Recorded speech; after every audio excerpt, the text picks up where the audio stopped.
مجھے ایک بار ایران کے گمنام قصبے میں جانے کا اتفاق ہوا۔ یہ اصفہان اور شیراز کے درمیان تھا۔ میں اس کا نام بھول گیا ہوں۔ مجھے وہاں رات گزارنا پڑ گئی۔ میں یہ جان کر حیران رہ گیا، پورے قصبے میں فریج نہیں تھا۔ میزبان نے بتایا، ہم خوراک کو فریج میں رکھنا گناہ سمجھتے ہیں۔ میں حیران رہ گیا۔ وہ بولا، شاہ ایران کے دور میں حکومت عوام کو فریج خریدنے کی ترغیب دیتی تھی۔ قسطوں پر ٹی وی اور فریج مل جاتے تھے۔ پورے شہر نے فریج خرید لیے۔ ہمیں چند دن بعد احساس ہوا ہمارے دل تنگ ہو گئے ہیں۔ ہم نے فالتو کھانا فریجوں میں رکھنا شروع کر دیا ہے۔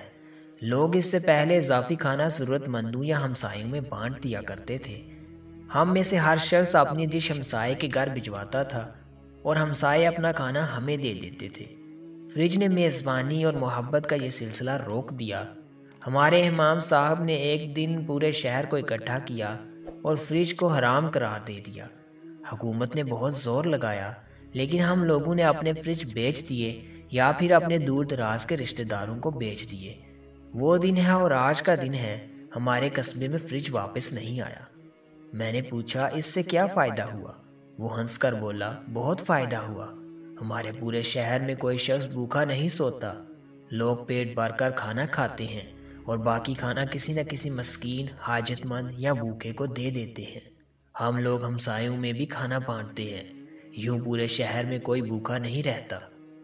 ویڈیو کو دیکھنے کے بعد کمنٹ ضرور کیا کریں تاکہ پتہ چل سکے کہ آپ کو ہماری ویڈیو اور اس میں بتائی جانے والی باتیں کیسی لگتی ہیں۔